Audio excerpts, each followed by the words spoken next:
사도신경. 나는 전능하신 아버지 하나님 천재 창조주를 믿습니다. 나는 그의 유일하신 아들 우리 주 예수 그리스도를 믿습니다. 그는 성령으로 잉태되어 동정녀 마리아에게서 나시고 본디오 빌라도에게 고난을 받아 십자가에 못 박혀 죽으시고 장사한 지 사흘 만에 죽은 자 가운데서 다시 살아나셨으며 하늘에 오르시어 전능하신 아버지 하나님 우편에 앉아 계시다가 거기로부터 살아있는 자와 죽은 자를 심판하러 오십니다. 나는 성령을 믿으며 거룩한 공교회와 성도의 교제와 죄를 용서받는 것과 몸의 부활과 영생을 믿습니다. 아멘.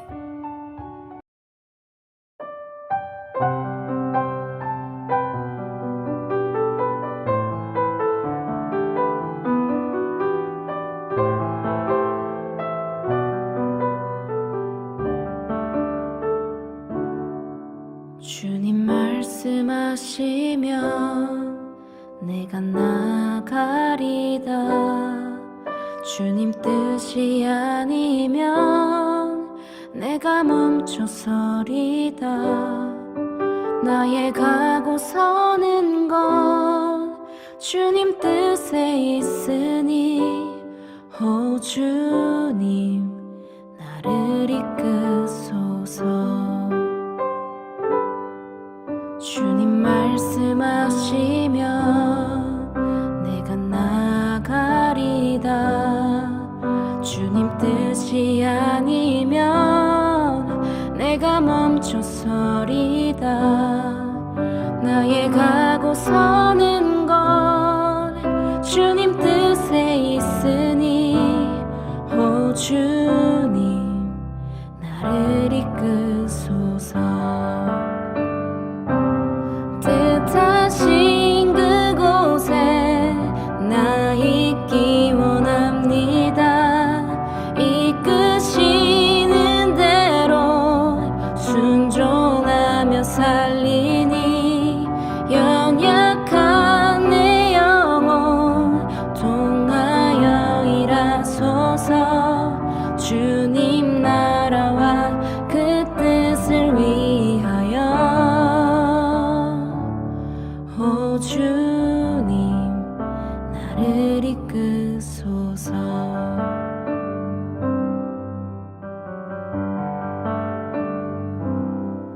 주님 말씀하시면 내가 나가리다. 주님 뜻이 아니면 내가 멈춰서리다.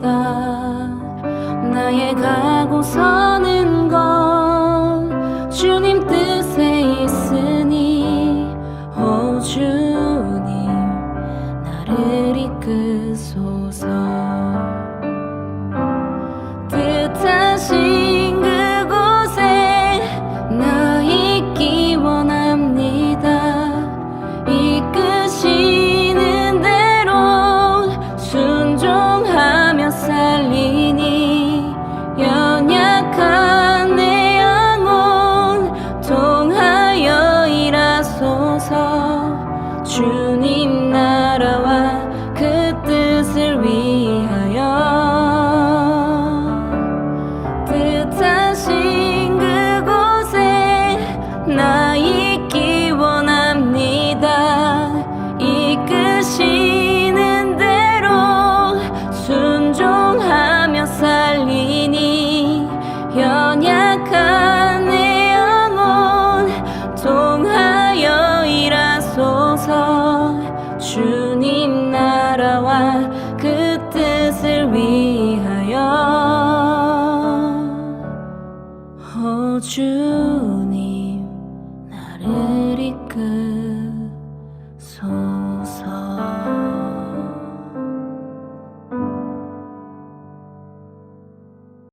제2장.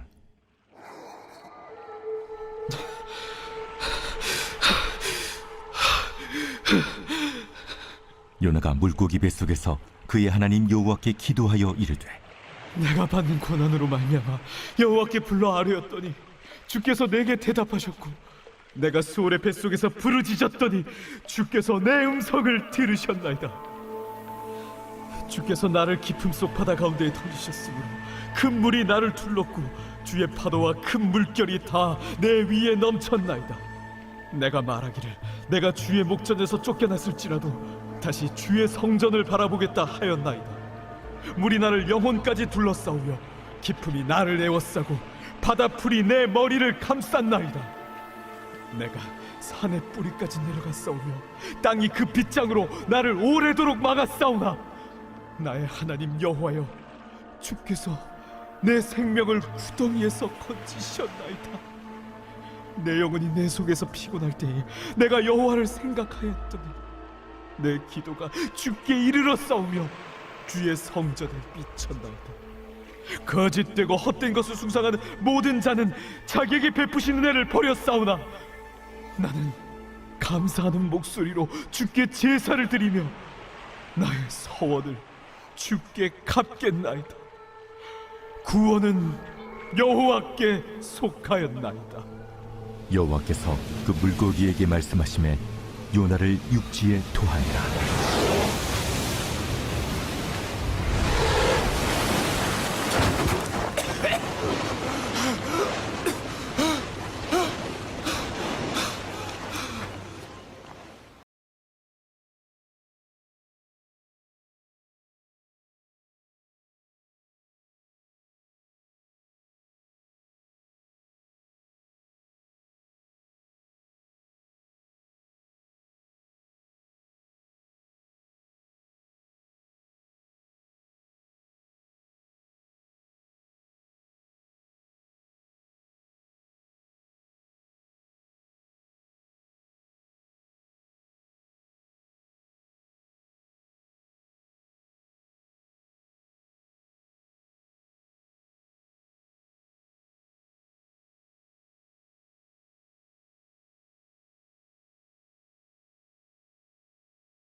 샬롬. 로마서를 통해서 주시는 하나님의 은혜가 넘치는 시간 될 수 있기를 원합니다. 오늘 말씀을 읽다 보면 정말 입이 떡 벌어지는 신기한 장면들과 특히 성경에서 쉽게 접하기 어려운 그런 모습들이 많이 나옵니다. 사실 오늘 본문의 메시지 전체가 참 특이합니다. 구약에서 하나님께서 이방인의 그 현재적 구원을 위해 선지자를 파송하는 사건은 참 찾아보기가 어렵습니다. 또한 선지자가 불순종하여 하나님을 피해서 또 달아나는 모습도 정말 예외적인 일입니다. 사람이 물고기 뱃속에서 3일 밤낮을 생존하는 기사는 성경의 그 어떤 사건보다 놀라운 이적 중에 이적이다 말할 수 있을 것입니다. 그렇다면 오늘 이런 놀라운 사건들 속에서 우리는 무엇을 깨달을 수 있을까요? 첫 번째는 오늘 하나님께서 일으키시는 이런 놀라운 사건들을 보면 이렇게 하시는 하나님의 목적은 그 자녀와 백성을 돌이키시게 하기 위해서 이런 일들을 행하신다 하는 것을 깨닫게 됩니다. 오늘 말씀에서 바다에 던져진 요나는 하나님이 예비하신 물고기에 삼켜져서 3일 밤낮을 뱃속에서 지내게 됩니다. 하나님께서는 원래 요나를 니느웨 성의 사람들에게 보내셔서 그들에게 경고하여 그들을 구원하시기 위한 메신저로 그를 보내셨습니다. 그러나 자기 생각에 사로잡혔던 이 요나는 하나님께 불순종해서 반대로 가는 다시스로 향하는 배에 올랐습니다. 하나님께서는 풍랑과 파도를 보내 그를 돌이키려 하셨지만은 이 요나는 잠만 자다가 결국 제비뽑기로 바다에 던져지고 말았죠. 바로 그때 여호와 하나님께서 미리 예비하셨던 물고기가 그를 삼켰습니다. 참 놀랍게도 물고기 뱃속에서 요나는 영혼의 밑바닥까지 내려가는 절망적인 경험을 하게 됩니다. 그리고 바로 그때 요나는 비로소 돌이키기 시작합니다. 1절을 보면 마침내 그 물고기 뱃속에서 그는 하나님 앞에 기도하기 시작했다 그랬습니다. 그런데 여러분, 그 기도는 회개의 기도였습니다. 그래서 이 사실을 보면 하나님께서 풍랑을 보내시고 제비 뽑히게 하시고 또 바다에 던져지게 하시고 그때 하나님이 예비하신 물고기에 삼키우게 하시는 이 모든 단계마다 하나님께서는 그를 돌이키도록 하시기 위함임을 알 수 있는 것입니다. 인생의 지혜자는 삶에서 이런 하나님의 은혜를 깨닫고 죄에서 돌이키는 사람일 것입니다. 여러분, 우리들도 하루하루 살 동안 매일같이 하나님 앞에 죄된 모습으로 살아가게 되는 것을 인정하고 고백할 수밖에 없습니다.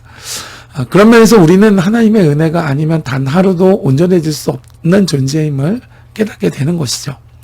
그러므로 하나님께서 돌이키시는 은혜를 우리 삶에서 깨닫고 매일같이 십자가의 은혜를 기억하면서 자신의 잠자리에서 하루를 돌아보고 하나님 앞에 회개할 수 있는 은혜의 사람 될 수 있기를 주님의 이름으로 축복해 드립니다.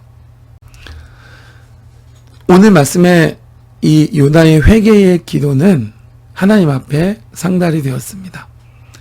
2절을 보면 여호와께 불러 아뢰었더니 주께서 내게 응답하셨고 부르짖었더니 주께서 내게 내 음성을 들으셨다 그랬습니다.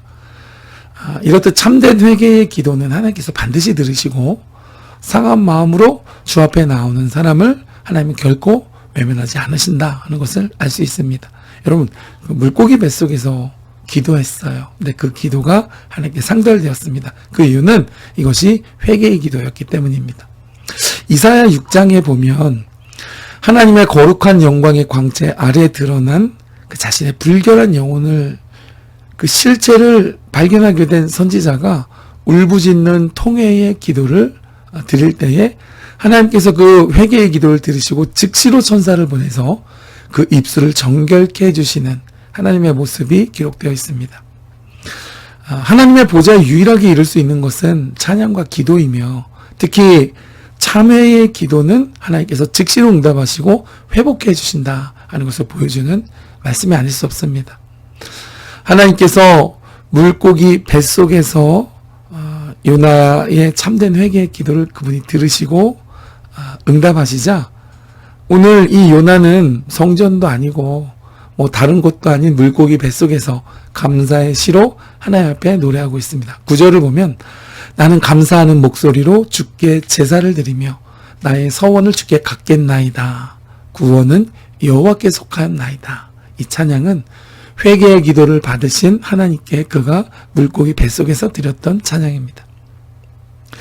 이렇게 그가 정말 그 물고기 뱃속에서 하나님께 감사의 시로 찬양을 드렸더니 그 고기가 요나를 육지로 내보냈다라고 오늘 성경은 말씀합니다. 이 본문에 많은 의미와 또 신학적 내용들이 있겠습니다만은 그러나 오늘 이 아침에 우리가 생각해 볼 것은 무엇이냐? 하나님께 돌이키는 것은 은혜와 회복의 키포인트라는 것입니다. 어디까지 갔든 돌이키는 자는 복됩니다. 깨닫지 못했던 자도 마지막에 깨닫는다면 그리고 회개하는 자라면 그는 복됩니다. 여러분의 삶 곳곳에서 혹시 하나님 앞에 온전치 못한 일들이 있을 때 그 즉시로 회개하는 것이 여러분 은혜입니다. 그리고 하루 중 잠자리에 들기 마지막 시간 주 앞에 하루를 돌아보시면서 그분 앞에 상한 마음으로 나갈 수 있는 복된 성도 되실 수 있기를 주님의 이름으로 축복해 드립니다.